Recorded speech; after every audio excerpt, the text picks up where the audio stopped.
palabra, es tan importante el compañerismo cristiano. No hay cristianismo fuera de la congregación, ¿sí? No hay cristianismo fuera de la congregación. No es que yo soy creyente, pero yo no me congrego. Yo soy creyente, pero yo no tengo una relación con las personas de la iglesia. Entonces yo entro, yo llego, me voy, no me relaciono con nadie. Eso es totalmente antibíblico. Eso es totalmente antibíblico. El que quiera vivir un cristianismo sin una relación con los cristianos, eso no funciona así. Eso no funciona así. No es que yo apenas voy y yo porque no quiero problemas ni choque. No, es que el cristianismo funciona como cuerpo, como iglesia, como congregación. Tanto que nos llama que nosotros somos hermanos. ¿Sí? ¿Nosotros qué somos?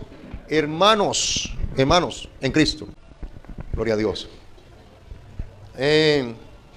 Dios nos despoja de los deseos por el pecado. ¿Qué hace Dios? Nos despoja de los deseos por el pecado. ¿Y dónde sucede eso? ¿Cómo sucede eso?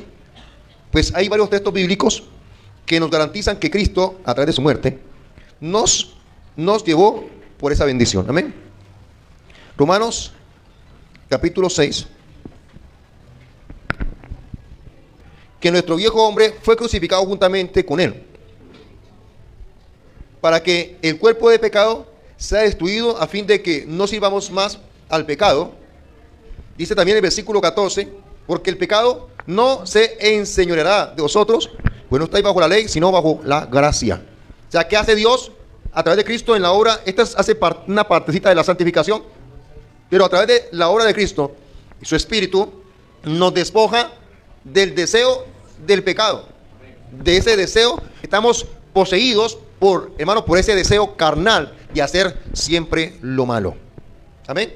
Por eso es que en la medida que crezcamos espiritualmente, nosotros veremos realmente menguado o reducido ese deseo carnal. ¿Sí? Voy a buscar aquí también acá Romanos 8, 13.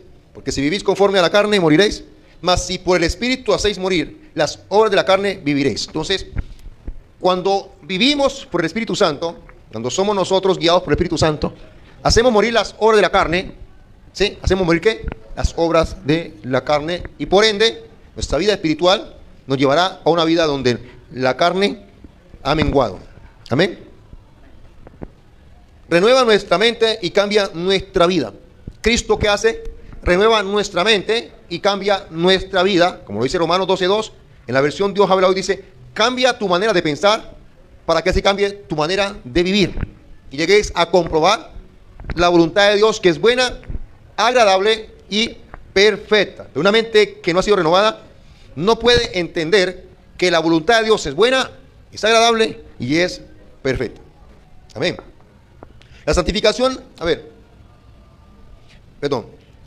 esta obra constante es lo que llamamos santificación. ¿Esta obra qué? Constante, a eso se le llama santificación. Esta obra constante. Mientras que la justificación es nuestra posición delante de Dios, la santificación es el proceso para ser un santo. ¿Ya? Dios nos santifica. ¿Sí me hago entender? Entonces, la justificación es nuestra posición delante de Dios. Delante de Dios somos justos. ¿Sí? No tenemos que esperar a estar totalmente santificados para ser justos. No, ya somos justos ante Dios. Y la obra misma de santificación es un trabajo de Dios en nuestras vidas, como lo dice la primera carta a los Tesalonicenses, capítulo 5, versículo 23, que dice: y el mismo Dios de paz lo santifique por completo, y todo vuestro ser, espíritu, alma y cuerpo, sean guardados irreprensibles hasta la venida de nuestro Señor Jesucristo. Fiel es el que nos llama, el cual también lo hará. Entonces Dios nos llamó en Cristo y Él está enteramente comprometido a santificarnos espíritu, alma y cuerpo. Amén. Por su espíritu, por su palabra, por algún proceso que vivimos a través de nuestros hermanos, Dios está llevando a cabo la obra de santificación. Porque la obra de la santificación es la obra continua, mientras que la obra de la justificación es, hermano, la obra consumada. Amén. Somos justificados en el momento que recibimos a Cristo. Nuestros pecados son perdonados, ya no existen, y nos atribuyen la justicia de Cristo para que Dios nos vea todo el tiempo así. Pero nuestra naturaleza está siendo procesada. Los hábitos, ¿recuerdan los tres estados de la salvación? Dios nos salvó de la culpa del pecado y de la condenación del pecado. Él ya nos salvó a nosotros. De la culpa que sentíamos, de todo lo malo que habíamos hecho, Dios nos liberó de esa culpa. Pero también nos salvó a nosotros de las consecuencias del pecado, que es la condenación. La paga del pecado, el infierno, el lago de fuego, separación. Ya eso no es para el creyente. Romanos 8:1. Ahora pues, ninguna condenación hay para los que están en Cristo Jesús. Ninguna. ¿Para quiénes? Para los que han venido a Cristo, han aceptado el proceso de salvación de Cristo. No hay ninguna condenación. Lo que hay es un proceso de santificación. Entonces, Dios está trabajando en nosotros. Dígale entonces al que está a su lado, deja que Dios está trabajando. Déjame terminar. Aún no acaban conmigo. Amén. Obra en construcción. Obra en construcción. Hay gente que quiere afanar. ¿Ves? Pero ¿cuándo? Espérate que Dios está procesando a ese hombre, a esa mujer. Déjalo que Dios sea que Él es el que lleva a cabo la obra de santificación. Y Dios trabaja como el alfarero. Y una de las características del alfarero es que es paciente. Amén. Ahora no sé qué, tampoco usted diciendo, pues yo estoy trabajando y yo hago lo que me da gana. No. Porque eso tampoco es. Después le enseñaré cómo uno coopera con Dios en la obra de la santificación. Cómo uno coopera con el Espíritu Santo en la obra de la santificación. Con el arrepentimiento. Dice también, Pablo dice que nosotros no debemos seguir los deseos de la carne, sino que debemos matar los deseos de la carne por el Espíritu Santo. Amén. Entonces eso nos ayuda en la obra de la santificación. Entonces esta obra constante es lo que llamamos santificación. La santificación es un proceso, el proceso de llegar a ser más como Cristo. La santificación es un proceso, es el proceso de llegar a ser más como Cristo. Ahí se cumple la palabra que dice, la semilla cayó en buena tierra y dio fruto al 30, al 60, al 100 por uno. ¿Ya? Entonces hay personas que llevan un 30% de cambio. Hay personas que llevan un 60% de cambio. Hay personas que van más adelante en madurez espiritual que otros. ¿Sí? Amén. Porque Dios quiere que nuestra tierra dé fruto también para Él. Que nosotros tengamos una conducta correcta para Él. Y eso sucede en la obra de la santificación. Fruto al 30, fruto al 60, fruto al 100 por uno. Dice él también, yo soy la vid, ustedes los pámpanos. Y todo pámpano que en mí lleva fruto, mi Padre lo limpiará para que lleve más fruto. Amén. Entonces nuestra madurez y santificación es un proceso gradual. Un proceso gradual. Y precisamente ahorita estábamos hablando allá y vamos al trabajar con la gente. El espíritu de ellos y su alma, cuando trabajamos liberación en ellos, cuando trabajamos sanidad interior en ellos, eso hace parte también del proceso de santificación. Porque mucha gente no da fruto, porque la tierra está junto al camino. La tierra está como con piedras. La tierra está con cardos y espinos. Pero cuando trabajamos sanidad interior, cuando trabajamos liberación, esa tierra se convertirá en buena tierra. No es la responsabilidad del que siembra arar la tierra. A ver, la responsabilidad del que siembra, ¿cuál es? ¿Qué es? Preparar la tierra, ¿no? ¿Sí o no? De la semilla que se echa en una tierra no preparada, pues lo más posible es que se pierda. Pero la semilla que se echa en una tierra preparada, lo más posible es que esa semilla prenda y dé un árbol y de fruto. ¿Sí o no? Amén.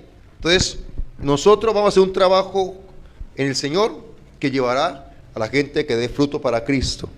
De la santificación es un proceso, el proceso de llegar a ser más como Cristo. Es un proceso de crecer en santidad. Entonces, la santificación es un proceso también de crecer ¿en qué? En santidad. Gloria a Dios.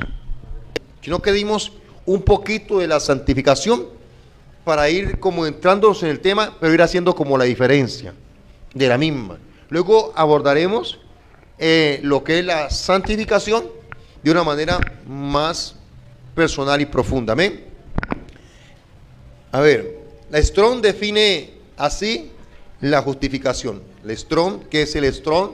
El Strong una concordancia temática, un libro como este grueso y como así de ancho, que se llama Strong, donde están todas las palabras de la Biblia, un 99% me imagino de ellas, que están pasadas del hebreo al español y están del griego al español. Entonces, los que sacamos sermones, pues estudiamos teología, pues como mínimo tenemos que tener una Strong, es una concordancia temática, donde nosotros la Strong hay que saberla manejar. Entonces, aprendemos a manejar los términos del original para poder explicárselos a usted. ¿Amén? Entonces, eso no es un diccionario, es una concordancia temática que enseña los términos bíblicos, las palabras bíblicas, las pasa de hebreo a español, el significado. Eso se llama la raíz etimológica del término. Eso se le llama así, la raíz etimológica. ¿De dónde vino la raíz? ¿De dónde vino el término? ¿Por qué? ¿Qué significó el término cuando lo dijeron? Eso le llama ¿qué? Raíz etimológica. Amén. Entonces define así la justificación. Es el acto judicial de Dios por el que en virtud de la obra de Cristo al que el pecador está unido por fe, Dios declara que el pecador ya no está expuesto a la pena de la ley. Vuelvo y le leo lo que significa o lo que el Strong da a entender con este término. Define así la justificación. Es el acto judicial de Dios. ¿El acto judicial de quién? De Dios. Porque este tema de justicia tiene que ver con los actos judiciales. ¿Ya? Es como si estuviera ante un tribunal y hay un juez y él declara esto sobre una persona. Entonces, por eso dice, es el acto judicial de Dios por el que en virtud de la obra de Cristo. ¿En qué? En virtud de la obra de Cristo. O sea, en otorgar este favor a una persona, en virtud lo que Cristo hizo, en virtud a todo lo que Cristo hizo, dice aquí, en virtud a la obra de Cristo, al que el pecador está unido por fe. O sea, yo estoy unido por fe a Cristo, amén. Entonces me cubre lo que Él hizo. Cuando yo me uno por medio de la fe a Cristo, lo que Él hizo me cubre a mí. ¿Sí me van a entender? La justicia que Él logró me cubre a mí. La justicia que Él tuvo me justifica. Dios declara que el pecador ya no está expuesto a la pena que la ley sanciona. Oiga esto tan importante. En virtud a lo que Cristo hizo, o sea, por la obra que hizo Cristo, Dios declara que el hombre ya no está sujeto o expuesto a la pena que la ley declara. ¿Cuál era la pena que la ley de Moisés declaraba? Muerte, consecuencias, ¿sí? Visitar la maldad de los padres de los hijos por los hijos de los hijos. Eso es lo que la ley decía. Pero el pecador que está unido a Cristo por fe es declarado que ya esta consecuencia no lo alcanza. Ya no está expuesto a la pena del pecado. Amén. O sea, ya esta pena no lo alcanza. Amén. Ya no está expuesto a esa pena.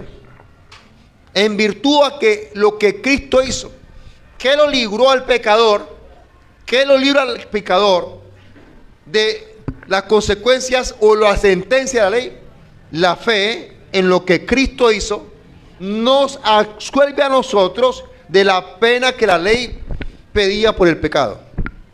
Entonces, cuando un cristiano peca, ya no es que hay que apedrearlo. Si se arrepiente, es perdonado y ese pecado ya no existe más. Pero si pecaba en el tiempo de Moisés, él tenía que ofrecer un sacrificio y cada año se hacía memoria una vez más de lo que él había hecho. ¿Sí? O sea que era el tiempo de la ley, era como la mujer. No la mujer caída, las mujeres redimidas y en Cristo espirituales que hay aquí no. Entonces, ¿Qué hace la mujer caída en Cristo? Recuerda en cada problema el problema y lo que le hicieron, y nunca hay perdón. Es que nunca cambia, o sea, ella recuerda cada problema, recuerda los demás problemas que ella hace. Entonces eso es como la ley le recordaba siempre, cada año había que ofrecer un sacrificio, ¿sí? Por el mismo pecado. ¿Por qué? Porque el pecado era cubierto, no era olvidado. Por eso cuando Cristo viene dice, este es el Cordero de Dios que quita el pecado, dando a entender que el Cordero que ofrecían antes no quitaba el pecado, ¿sí? Tenían perdón cada año. Amén. Entonces esta diferencia es muy grande ahora en la gracia, porque Dios como juez nos absuelve. Dios declara que el pecador ya no está expuesto a la pena de la ley, la pena que la ley sanciona, sino que lo restaura a su favor y amistad. Miren, ¿qué hace Dios? A través de Cristo y de las obras de Cristo, restaura al hombre a su favor y amistad. ¿Entiende un poquito usted lo que significa favor? ¿Ya? Favor. O sea, no, gracia tiene que ver más con eso. Favor es que Dios está dispuesto a darte, a ayudarte, a bendecirte.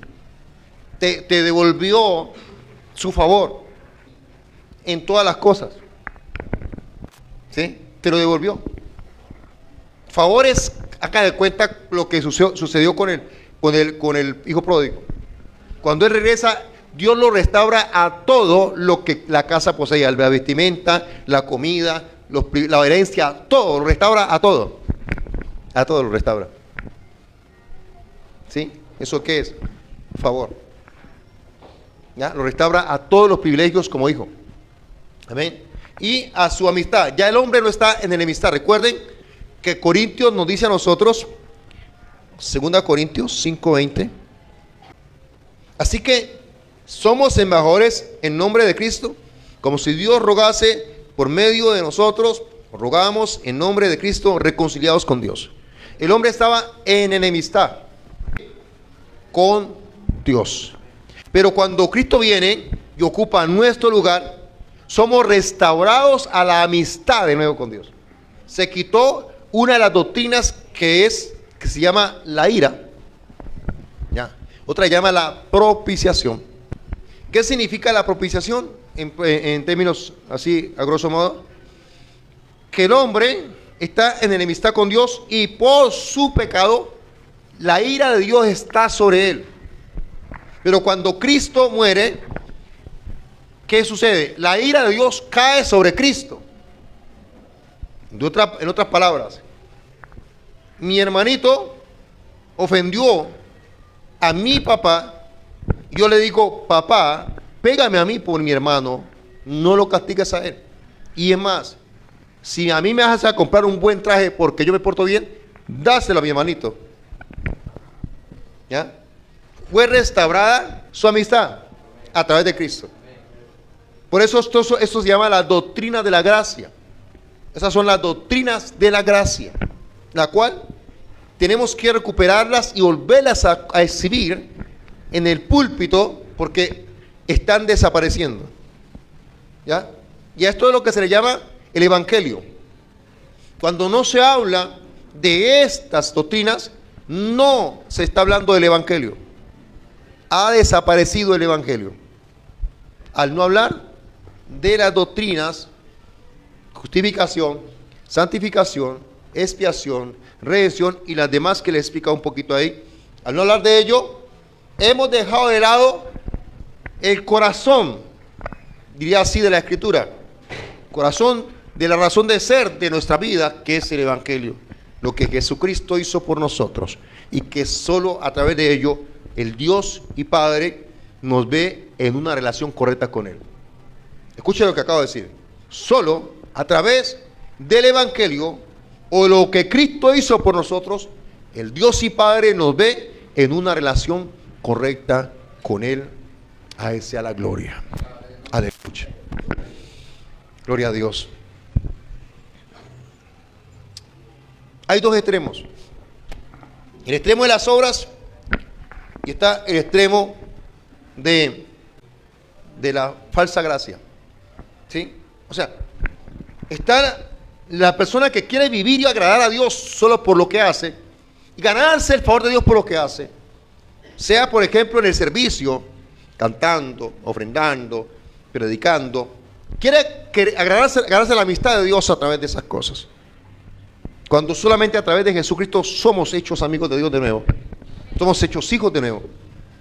Y está la otra también del que vive una vida despachotada, en donde estamos en la gracia y hago, ¿sí?, lo que me parece. Porque Dios perdona, porque Dios me justificó y entonces ya, Dios me ve como santo, pero yo vivo como pecador. Entonces ya está ese extremo de una falsa gracia, un conocimiento equivocado de lo que es la gracia o la salvación.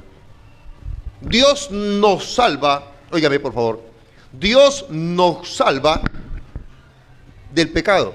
Por eso todo el que ha sido verdaderamente salvo no vive en el pecado, porque fue libertado del pecado, fue libertado del poder del diablo, fue libertado de la muerte, por eso no vive pecando.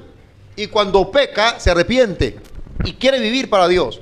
Siente dolor porque pecó, no tiene deleite en el pecado, porque ya ahora siente dolor, tiene el Espíritu Santo que le redarguye y se siente incómodo y mal con lo que hizo. Pero aquel que vive pecando no conoce todavía la salvación que hay en Cristo Jesús. ¿Ya? No conoce la salvación que hay en Cristo Jesús. ¿Te hago entender? Y me hago entender. Entonces, por tanto, la justificación consiste en declarar justo al pecador, imputándole Dios la justicia de Cristo. ¿En qué consiste la justificación? En que Dios declara al pecador, lo declara justo. ¿A través de quién? ¿Por medio de quién? De la justicia de Cristo. O sea, Dios declara justo al pecador a través de lo que Jesús hizo. Quiero que usted entienda estos términos, ¿ya? Los entienda y tenga fe en ello.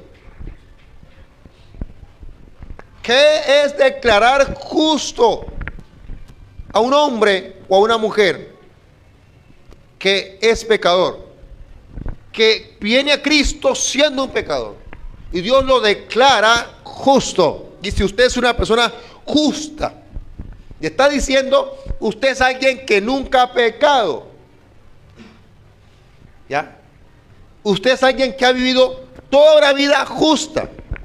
Dice la escritura de algunos hombres, como lo fueron, dice que había una mujer que servía a Dios con ayunos y oraciones, y su esposo, pero no recuerdo el nombre del esposo, eso está en Lucas, y dice, y los dos eran justos, y eran en el tiempo de la ley. Dice, y los dos eran justos e irreprensibles.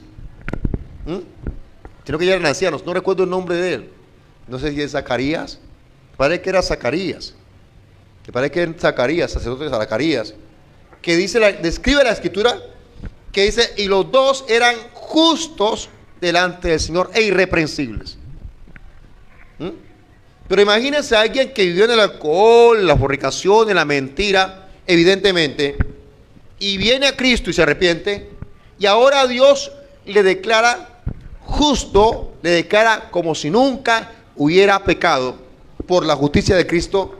Dios lo mira como si nunca hubiera pecado, hermano. ¿Ah? ¿Y qué es fe? Aprender a mirarme así. Pero que dice que eran justos e irreprensibles delante de Dios.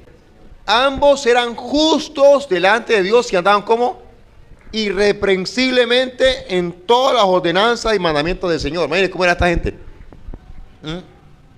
Ahora Dios nos llama a nosotros justos, no porque hubiéramos vivido así, sino porque Cristo vivió así y nos otorgó a nosotros esta palabra imputarle. ¿Ya? Dice, consiste en declarar justo al pecador, imputándole Dios la justicia de Cristo. Imputándole Dios, ¿qué? Esta es la doctrina de la imputación. Que a Dios dice, esto que hizo mi hijo, te lo otorgo a ti. ¿Ya? ¿Quedan consecuencias? Buena pregunta. Una vez que Cristo o Dios el Padre te declara justo, todo lo que hiciste, desaparece.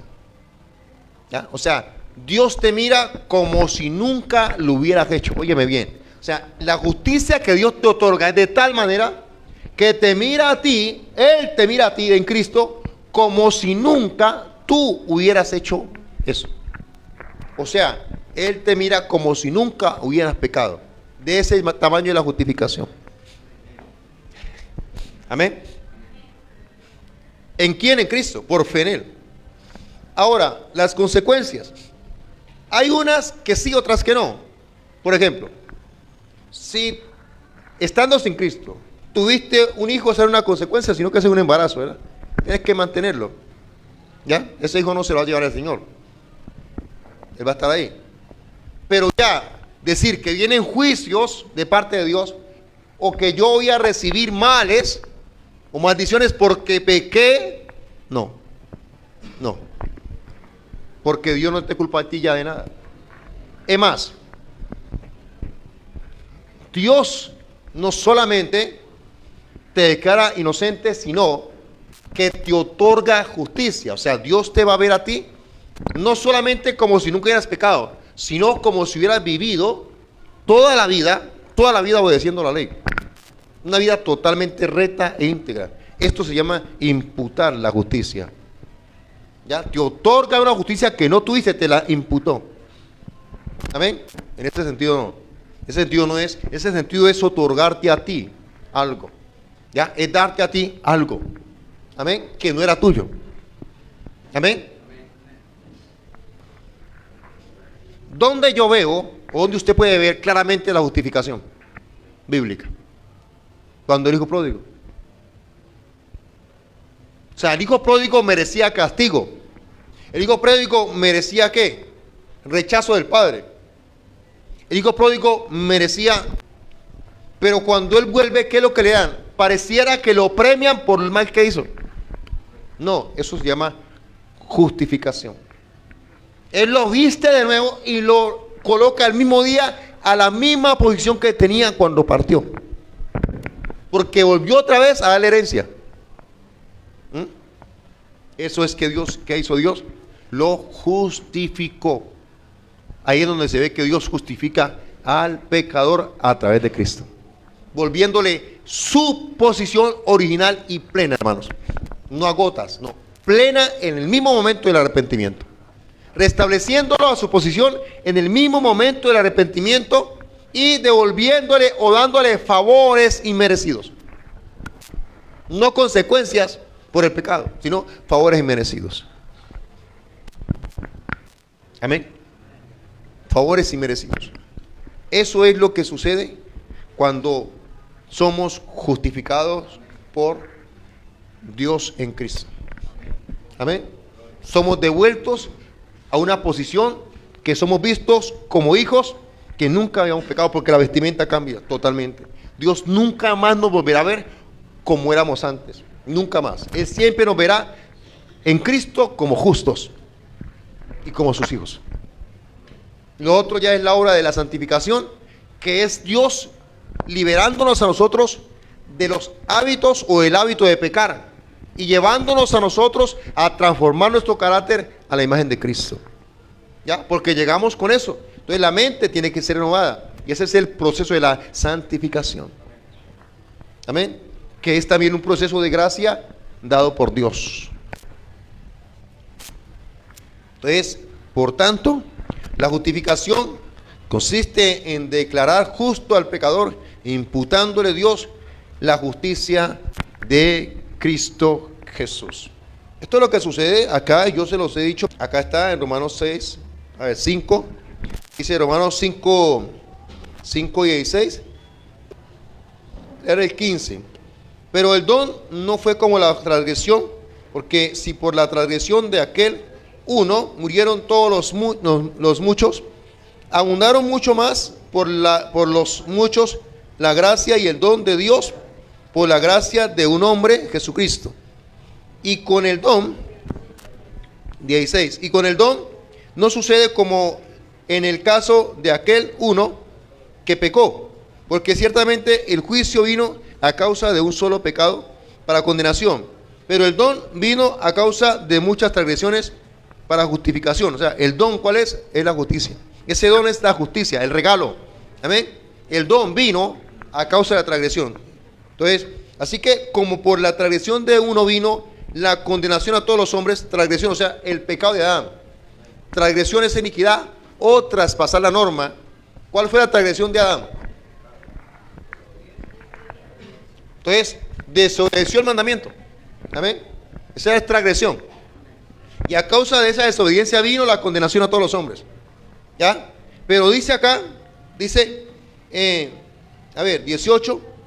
Así que, como por la transgresión de uno vino la condenación a todos los hombres, de la misma manera, por la justicia de uno vino a todos los hombres la justificación de vida.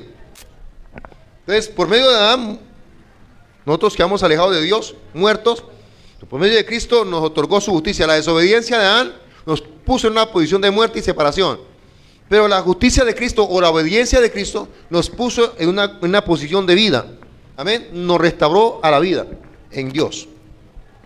Dice, porque así como por la desobediencia de un hombre, los muchos fueron constituidos pecadores, así también por la obediencia de uno, los muchos serán constituidos justos. Entonces, a través de la desobediencia de Adán, todos los hombres son pecadores. Pero a través de la obediencia de Cristo, todo aquel que cree en Cristo, por la obediencia de Cristo, todos los hombres son ¿qué? Justos. Amén. Y si nosotros recibimos las consecuencias de la desobediencia de Adán, vamos a recibir las bendiciones de la obediencia de Cristo. Uy, Dios mío. Miren, nosotros cargamos con todo el peso, hermanos, sin límites, y el diablo hizo lo que dio la gana con nosotros por la desobediencia de Adán. Ahorita nosotros vamos a llevar todas las bendiciones y Dios va a hacer todo lo que prometió en nosotros a causa de la obediencia de Cristo. Amén. En la desobediencia de Adán, Satanás hizo y deshizo con nosotros. Pero en la obediencia de Cristo, Dios nos bendice, nos da su favor y nos otorga todas las cosas por medio de Cristo. Así como por medio de Adán recibimos todo el mal del diablo, por medio de Cristo recibimos todo el bien de Dios. En la desobediencia de Adán recibimos todo el mal. En la obediencia de Cristo recibimos todo el bienestar de Dios. ¿Sí? Entonces Satanás obró en nosotros a través de la desobediencia de Adán. Pero Dios a través de la obediencia de Cristo también obra en nosotros. ¿Ya? Entonces de parte de Satanás recibíamos todo el mal. Y de parte de Dios por medio de Cristo recibimos todo el bienestar. Todas las bendiciones. Amén. ¿A través de quién? De Cristo. Es que ahí está claro. Ahí está claro. Que por medio de Adán recibimos nosotros todas esas consecuencias malas. Y que por medio de Cristo recibimos todo el favor de Dios, todo el amor de Dios, toda la gracia de Dios, todas las bendiciones de Dios son recibidas en nosotros a través de Cristo. Por eso es tan importante que nuestra fe esté puesta en Él, en lo que Él hizo. Amén. ¿Y qué es poner mi fe en Cristo? Es creer en Cristo Jesús, hermano, según lo que me dice el Evangelio. Esa es mi fe en Cristo. Cuando creo que a través de Él he sido justificado, cuando creo que a través de Él he sido santificado, cuando creo que mis pecados fueron perdonados, cuando creo que Él me libró de la muerte, cuando creo que me reconcilió con Dios. Todas estas doctrinas que son la fe en Cristo Jesús, que mis pecados fueron expiados, que mi pasado no existe ya, que Dios me mira a mí ahora como si nunca hubiera pecado, que Dios me mira a mí ahora como si siempre lo hubiera obedecido. Yo debo aprender a verme así. Eso es fe. Por eso Pablo dice eso. Dice, ya no vivo yo, mas vive Cristo en mí. Y lo que ahora vivo, lo vivo en la fe del Hijo de Dios, el cual me amó y se entregó por mí. La cruz. Entonces Pablo, su fe, ahora Pablo se veía según lo que Cristo hizo. Y eso lo que hace que es, al verme yo, según lo que Cristo hizo, el Espíritu del Señor, el poder de su Espíritu, actúa en esa fe y me transforma en lo que creo. Uy, Dios mío. Es lo que dice Efesios, que se os expliqué porque por gracia sois salvos por medio de la fe. Y esto no de vosotros, pues es don de Dios, no por obras para que nadie se gloríe. Por gracia sois salvos. La doctrina de la gracia, cuando la doctrina de la gracia entra a tener un efecto en mí transformador por medio de la fe. Esto, o sea, poder, gracia como poder, ya, la gracia como poder me transforma cuando la fe mía está puesta en Cristo correctamente. Cuando comienzo a creer que mi pasado, que yo ya, hermano, es que si yo bebí, si yo mentí, ya eso no existe. Ese no es un tema celestial. ¿Ya? Ahora, allá arriba, cuando Dios me presenta ante Satanás, dice: ¿no has visto a mi siervo Javier? Que no hay ninguno como él. Justo, recto. Ay, apóstol, pero es que no soy yo. No estoy diciéndole que es en Cristo, que Dios me ve en Cristo, y que cuando el diablo vaya, Dios le puede decir: ¿no has visto a mi siervo Javier? No hay ninguno como él en la tierra, justo. Tanto como ese hombre no hay otro. Pero ¿en quién Dios está diciendo eso? En la justicia de su Hijo, y es perfecta. Satanás no tiene nada que refutarle a esa justicia. Pero es que tu hijo fue, ¿quién? Javier. ¿Fue qué? Él no ha pecado nunca. ¿Están mintiendo? Él nunca ha pecado, Satanás. ¿Cómo que nunca pecó? Yo lo conocí. Él nunca ha pecado. ¿Ya? Porque ahora lo que está delante de mí es lo que Jesús hizo. Cuando Él era de Adán, cuando Él pertenecía a Adán, todo eso estaba presente, pero ahora Él es visto en Cristo delante de mí.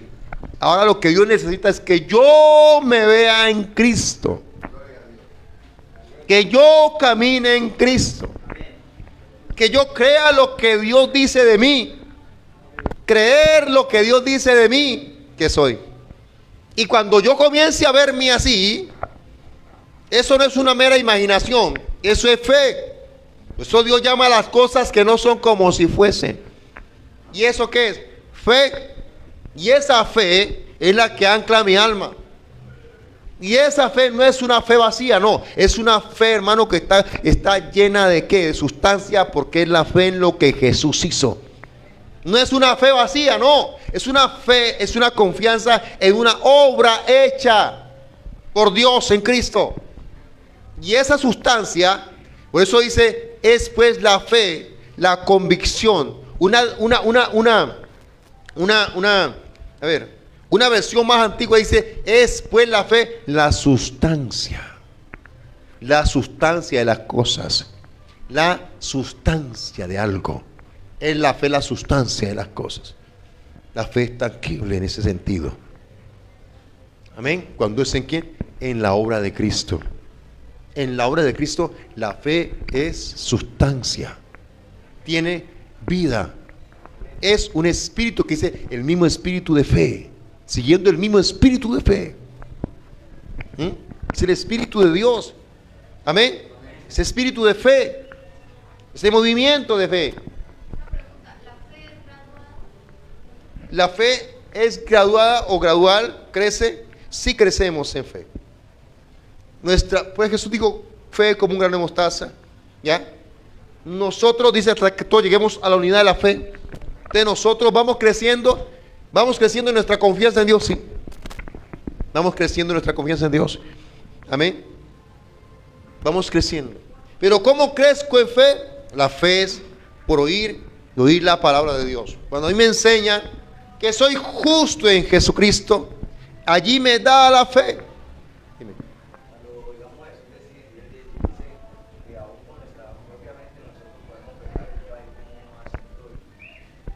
La justicia que nos ha sido otorgada por Dios es una justicia que alcanza todas y cubre todas nuestras debilidades. ¿Ya? Porque si Dios te justifica por tu obediencia mental, entonces no es la justicia de Dios.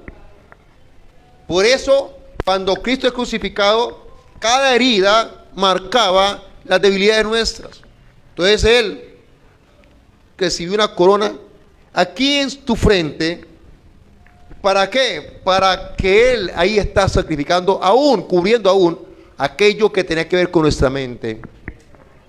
Cuando recibe la lanza en el corazón, está hablando de que esa área de nuestro corazón fue cubierta. Cada parte de nuestro ser fue enteramente limpiada por Cristo. ¿Ya? Continuamos siendo seres humanos que luchamos con nuestra naturaleza humana y débil, sí, pero en la medida de que crezcamos espiritualmente y maduremos por el Espíritu Santo, que esa ya es la obra de la santificación. La obra de la justificación es la obra consumada, pero la limpieza mental es continua. ¿Ya? Dios, Él nos santificará espíritu, alma. El alma se compone de mente, emoción y voluntad. Y la mente es el campo de batalla. Del diablo quiere filtrarte mentiras.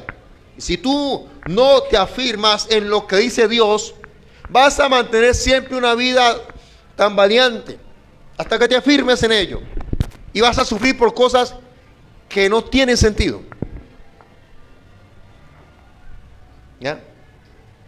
Y cosas que nunca pasaron ni llegarán a pasar. O sea, hay gente que se atormenta por cosas que piensa y esas cosas nunca pasaron ni nunca van a llegar a pasar. Los miedos que sintió, la rabia que sintió, la zozobra que sintió, solamente fue una imaginación o un pensamiento del diablo. Eso no es real. Eso nunca ni pasó ni va a pasar. Solo fue algo que pensó. Algo que se imaginó. Porque así es como, por ejemplo, la gente que sale de dar rabia por esto. Oiga, la gente que le da rabia por eso. Va para la casa y hoy es viernes. Y mi estómago lo sabe. Entonces dice viernes de frijoles. Se imagina que de algún lado, no sé dónde, pero chicharrón cayó a la casa. Porque hoy es frijoles. Usted va programada y de repente pasa por ahí y huele a limón. Dice, uy, esa agua panela debe estar pero fría. Esa limonada, agua de panela, limonada debe estar fría. Oh. Y esas maduras, uy, aguacate, frijoles. Oh, y va con la boca, ay, frijoles. Y llega a la casa, ya hasta le sabía la boca a frijoles. Cuando, hermano, arroz con huevo. O sancocho, caliente. Recibe y lo abraza el calor de ese sancocho. Donde destapa usted esa olla y sale vapor así. Y lo peina así como un espíritu. Como burlándose de sancocho. Y con una lágrima aquí, saliente, dice, ¿y usted no es que va a hacer frijoles hoy? Está frijoles, ahí está el cocho, coma. Y te haga grueso. Y está comiendo frijoles, está comiendo sancocho, pero con esa frustración de que, y caliente, y la boca le sabía frijoles. Y como que no le pasa que es sancocho. Así pasa muchas veces en la fe. Que usted se imagina cosas que nunca van a pasar. ¿Sí? Nunca van a pasar. Por eso el apóstol Pablo dice, tomen el yelmo. ¿Sí? ¿De qué? De salvación. O sea, colóquese en el casco, cubra su mente, revistan su mente del significado, sus pensamientos de lo que significa ser salvo. Revistan su mente de lo que Cristo hizo por ustedes. Tengan su mente llena de lo que Jesús hizo por ustedes, para que el diablo no manipule su mente. Estén convencidos. Y cuando te convences de ello, ganaste la batalla. El diablo te dice lo que te dice y todo. ¿Vas para el infierno? ¿Quién, yo? Estás loco, varón. Estás más loco. ¿Estás loco, varón? ¿Y cómo ir para el infierno un hombre que es santo? Justo ante Dios. ¿Estás loco? ¿Ah? O sea, ¿cómo va a ir para el infierno un hombre que ya fue librado de la pena, de la muerte y del pecado? ¿Ah? Es como, a mí me dicen, es que vienen maldiciones generacionales, tercera, cuarta, quinta, décima, hasta Adán, sobre usted. Y rompe, rompa, que rompa, piñata. Y ahí para allá. Y yo voy a decir, pero ¿cómo me va a decir a mí que Dios me va a cobrar a mí el pecado de mi padre, de mi abuelo, de mi tatarabuelo, de mi bisabuelo? Me lo va a cobrar cuando yo estudié, que dice que ahora, dice, usted dice, los padres comieron las uvas verdes y los hijos tienen dentera. Ezequiel, sí, Ezequiel. Y dice, nunca más se dirá en Israel esto, sino que, dice Dios, todas las almas son mías, y el alma que pecare, esa morirá. El hijo no llevará el pecado de su padre, ni el padre el de su hijo. Y eso fue profetizado para cuando Cristo viniera.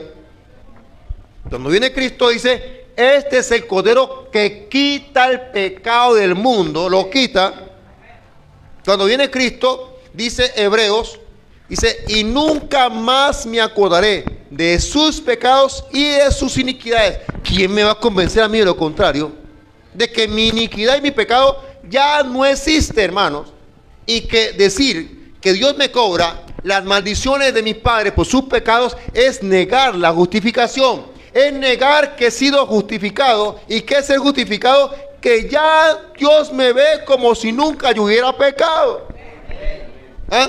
Y no solamente eso, sino que Dios me otorga la obediencia de Cristo, o sea, la justicia de Cristo me es imputada a mí, me es entregada. Dios me ve como si hubiera vivido todo el tiempo que estuve allá viviendo justamente en la ley, haciendo todo al pie de la letra, como la ley decía. Eso es algo que Dios me otorga a mí.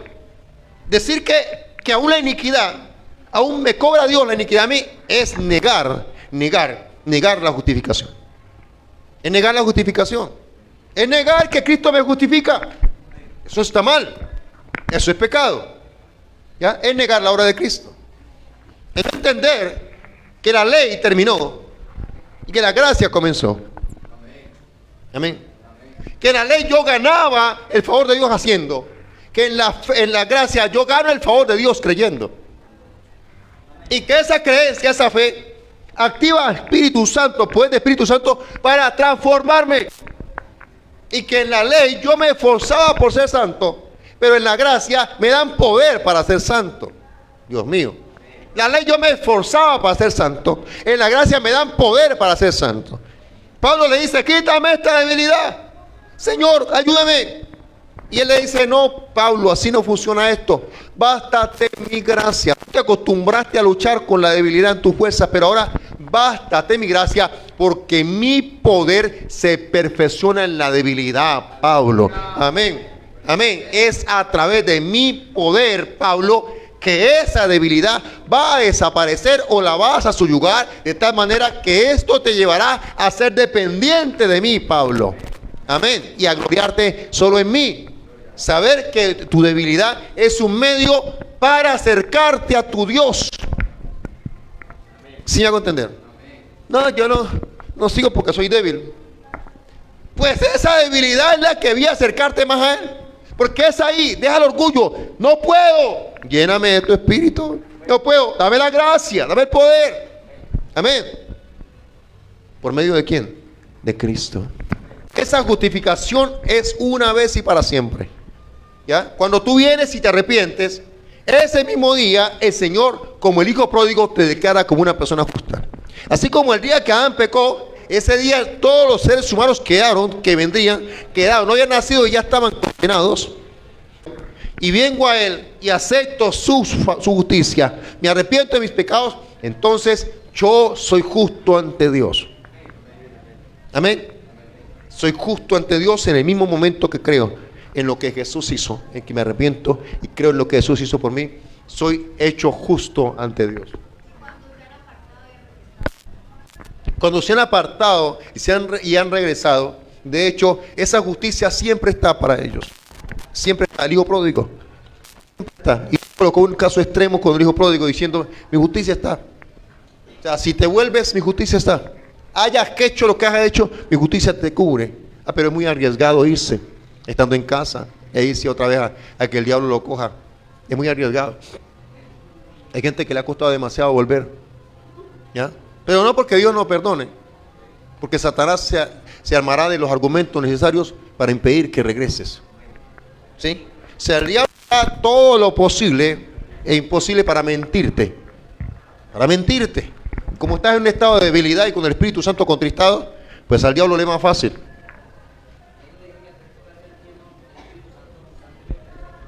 A ver, ahí no, siempre. O sea, nosotros como cristianos, la Escritura dice que seamos llenos del Espíritu. Amén. ¿Y cómo soy lleno? Dice cantando salmos, dice leyendo la palabra. A ver, la llenura del Espíritu Santo no podemos confundirla de pronto con pensar que solamente es algo que siento. ¿Ya? Dios nos llena de su Espíritu, aunque muchas veces no sintamos. ¿Ya? No significa que tengo que estar consciente siempre de que Dios me llenó. No, Dios nos llena. Después de que estemos ahí, leyendo, estudiando, orando, Dios está llenándonos con su Espíritu. Pero Él sabe de qué hace y en qué nivel lo hace. ¿Sí? Amén. La llenura del Espíritu Santo no podemos limitarla a una forma. No podemos limitarla a una manera. Inclusive, ni el nuevo nacimiento. Porque yo no entendía ni papa del Evangelio. Ni entendía ni siquiera lo que hice el día que pasé adelante a la oración de fe. En la oración de fe. Pero Dios ese día se aprovechó esa oportunidad para tener esta gracia y misericordia con este ser humano, que hoy en día es un tesoro en la tierra, pero antes no era nada. ¿Sí? No puedo decir que no soy nada. No, yo ya no puedo decir que no soy nada. No, yo soy mucho en Cristo. Amén. O sea, antes no era nada, pero ahora en Cristo Jesús, hermano, soy un hombre bendecido. Amén. Y yo sé que yo nací de nuevo. Y yo no sentí cómo. Tremendo. El nuevo nacimiento en mí, yo no lo sentí. Pero me di cuenta, cuando entendí algo del Evangelio, que yo había nacido de nuevo. ¿Sabe? Yo hice la oración de fe, pasé adelante, oraron por mí. Me fui para casa ese día. Yo estaba asustado porque el pastor Rulberg, la cual fue el que predicó, y a través de él Dios me trajo a sus pies, hice la oración de fe. Él me impuso la mano con aceite, así. Él le dio por coger y ahora y consagró a esa gente, y en eso me consagró a mí, ¡pam!, aceite en la frente. Yo me asusté. Yo dije, ¿y ahora? ¿Y si me marcaron con el 666? Porque yo escuchaba los cultos así que hacían al aire, y el anticristo, y el 666. Y yo estaba por ahí escuchando, y yo como con ese miedo, que la luna se oscurecerá, y yo como que, ay, Dios mío. Y a mí me daba miedo cuando yo escuchaba. Yo no conocía a Dios, pero yo era un muchacho. Yo escuchaba esas predicaciones, y esto, y que 666 el anticristo viene, y esto, y Dios mío. Y yo, imagínate, adolescente, voy a una iglesia y me ponen la mano así. Y yo dije, me marcaron. Me marcaron. Delante de Dios estoy, que yo fui al espejo de la casa. Yo me fui derecho para la casa y miré en el espejo así. Yo miraba así. ¿Dónde me veía el 666? Yo fui así. Yo estaba asustado, recién convertido, y un hombre asustado. Recién recibido a Cristo. Y yo, mire, es como tan incoherente. Dice, este hombre recibe a Cristo y está asustado. Y funcionó. Nomás lo único era que yo me hubiera vuelto al mundo, ¿sí o no? Y funcionó. Dios es tremendo. Yo pasó por alto mis miedos, todo, y se me metió. Ay, Dios es tremendo. Después no sabe que lo que estoy haciendo, pero me le metí. Hizo oración de fe y me metió. Y sabe a los días qué pasó conmigo. Estaba los carnavales de enero, Santander, para estas fechas que pasaron los carnavales. Pero eso en el tiempo era una cosa más endemoniada y bestial que eso. Eso era una cosa infernal, tan endemoniada que la gente comenzó a traer agua del río Agua Sucia con excremento y echaba, ¿no, Olga? Por eso cancelaron eso. La gente echó una emergencia sanitaria esos días. La gente traía tinada. Ay, la gente, mucha maldad. Y echaba así agua con excremento de allí del río Agua Sucia, hermano. Eso es agua podrida, hombre. Un poco de gente, hubo una emergencia, porque en el hospital llegó un poco de gente y muchachos allá. Llegaba gente, hermano, con los ojos tacados de harina. De harina no, de tierra blanca. La traían de allá arriba, iban a la montaña, porque hay una montaña por acá arriba de tierra blanca. Y traían bulto de tierra blanca y la vendían. Y la gente echaba tierra blanca a eso. Tierra blanca es como cal en los ojos. Eso es terrible. La gente llegaba casi que ciega, con los ojos embombados de tierra blanca. Y entonces suspendieron eso por eso. Pero entonces estaba en ese desorden. Yo estaba recién desempacado. Yo no sabía nada realmente ¿qué es esto del evangelio? Porque yo apenas había recibido a Cristo en mi corazón, porque estaba cansado, como cansado ya de tanta beber, de trago. Entonces yo salí y me fui para el carnaval, porque yo no sabía nada. Yo me voy para el carnaval. Lo hacían en el parque. Eso estaba ya el infierno, hermano. Eso ya estaba Belcebú, Changó, Yemayá. Estaban todos los demonios en ese parque. De verdad. Hermano, ese carnaval estaba infernal. Y yo me voy para allá. Y entonces yo llego, antes de llegar allá, como unas 4 casas, 4 locales grandes. Yo miro hacia el parque. Y yo no sé, yo miro hacia el parque. Ay, no, ya estaba el diablo. Yo no sabía, pero esta era el diablo. Y la gente estaba allá. Y échese cosa, gente. Vuelta nada, embarrada. Eso estaba una cosa terrible. Y para uno, pues sin Cristo, no, eso mismo uno le tira en paloma. ¿Sí o no? No, sin Cristo uno coge. Ay, esto pero. Cójame y embárreme. Y yo vi eso. Y yo vi que el limpiecito de ella era sido yo el coge allá. Y yo veo eso. Yo estoy recién desempacadito. Yo no entiendo ni siquiera por qué. La verdad ni entendía que me había convertido. Pero sabe una cosa. Yo ese día, hasta el día de hoy, ese día yo entendí que yo no pertenecía ya a ese mundo. Y yo no sabía nada. Pero yo había nacido de nuevo. Yo sentí, Dios me dio esa gracia. Yo no sé con todos si pasa o no pasa lo mismo. Conmigo pasa así. Conmigo, la conversión mía fue así. ¿Ya? Yo me asusté creyendo que me había marcado. Pero Dios se me había metido. Yo estaba asustado, pero Dios ya se me había metido. Y era tarde, se te metió el Señor. Y cuando yo voy allá, algún día me reiré con el Señor allá en el cielo y me dirá, ¿te acordás que sí? No, así como hiciste la oración de fe, me metí. ¿Ya? Y te cambié, y no te diste cuenta que ahora te cambié, muchacho. Y ese día, sin que a mí nadie me dijo nada. Yo miré lo que me gustaba hacer antes de conocer a Cristo, y yo volteé mi cara y me volví para mi casa solo. Para mi casa, nunca más. Nunca más. Y el Señor me tomó, yo era un alcohólico y nunca más volví a beber trago. Nunca más. ¿Sí? Volví a beber trago. Y comencé a aborrecer y a odiar el trago y el olor del trago. ¿Sí? Esa fue la obra que Dios hizo de gracia en mi vida. No la busqué, yo no la entendía, pero Dios comenzó a santificarme. Y en aquellas áreas que yo era más vulnerable o débil o eran más atractivas para mí, esas áreas se volvieron para mí aborrecibles y tenía asco hacia ellas. Fue la obra de gracia en mi vida. Amén. Fue la obra de gracia en mi vida. Entonces, cuando tú entiendes que es ponerte, hermano, el yelmo, todo lo que significa ser salvo, porque el diablo querrá decirte y condenarte, pero la gente no entiende que muchos de los pensamientos que tienen no provienen de ellos mismos, sino que son de Satanás. Por eso es que se van a engañar, porque él engaña en primera persona. Entonces él te mete a la cabeza que ofendiste a Dios, que esto, o sea, y todo eso viene de él. Todo eso viene de él. ¿Ya? ¿Qué tienes que hacer? Estudiar la palabra y ponerte, entender todo lo que Cristo hizo por ti. Y que en la medida que tu mente se robustece, tu músculo espiritual crece, ya después verás que es más fácil vencer esos pensamientos. Ya después verás más fácil que esos pensamientos no tienen ni arte ni parte. No te importa. Vienen, se van. Ya no tomas a pecho eso. Entonces te pasa como la mujer que amaste en el pasado. Y la amaste y la olvidaste, ahora estás enamorado de otra o tienes otro hombre, otra mujer. Y cuando la ves y dijimos, bien, no sentís nada. Así te pasa cuando ya ves al diablo y el diablo te dice, la hembra está buena, ¿no? Lo mirás y no sentís nada por él, que sentís desprecio.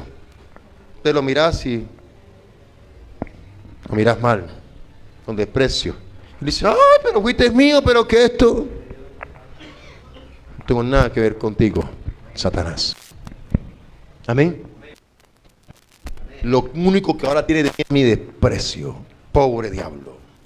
Como le dijo el iracundo los de iracundo que se convirtió. Pobre diablo. ¿Sí? ¿Sí? ¿Te acuerdan de la canción de los iracundos cuando se convirtió a Cristo? Que cantó, pobre diablo. Me da risa. ¿Se acuerdan de la canción? Me da risa. ¿Sí? Entonces ya tú sabes que estás en Cristo. Amén. Estás en Cristo Jesús. Satanás, él seguirá insistiendo, sí. Porque él lo que sí tiene también es paciencia. Para ver cuándo te coge. Sí, no, dice, ese es de los sinvergüenzas. Ese no enoja. Dice, ay, pero qué, pero que eso no. No.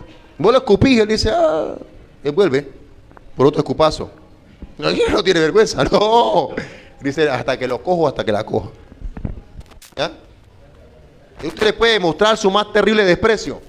Él no tiene sentimiento, él no le importa. Es lo que dice, que te cojo, te cojo. Depende de usted y de mí, que le demos lugar. ¿Ya? Pero Cristo hizo la obra completa. El concepto de justificación depende del concepto de pecado y de condenación. Hay que entender al menos algo el concepto de pecado. Hay que entender al menos algo el concepto de condenación. El concepto de pecado tiene que ver con que el ser humano, o sea, su naturaleza no se trata de adulterio, de robo, de mentira, no, se trata de una naturaleza que ofende a Dios.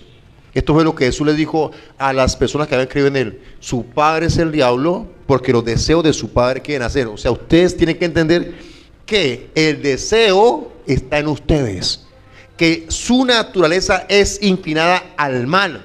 Ustedes son malos, nacen malos y no pueden librarse de esa naturaleza. Ustedes son esclavos de ese mal. Ese deseo los controla y domina.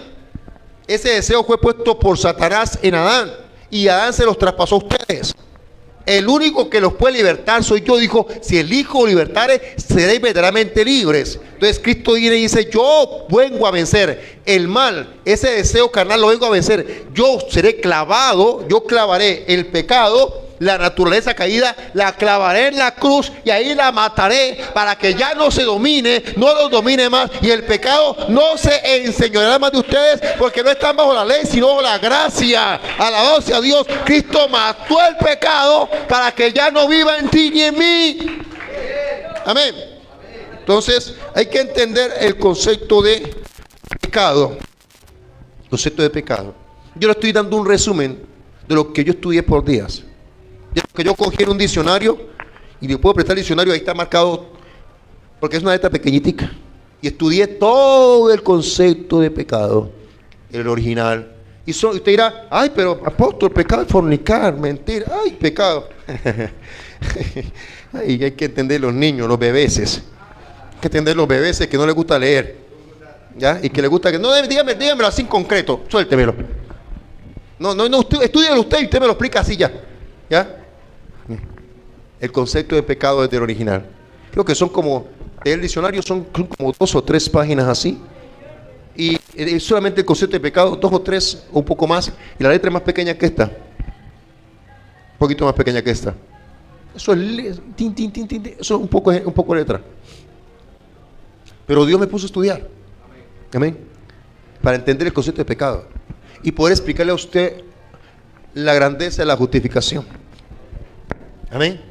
De cómo Dios nos libera a nosotros en Cristo a través de su muerte. Y que en su muerte Él estaba matando al pecado.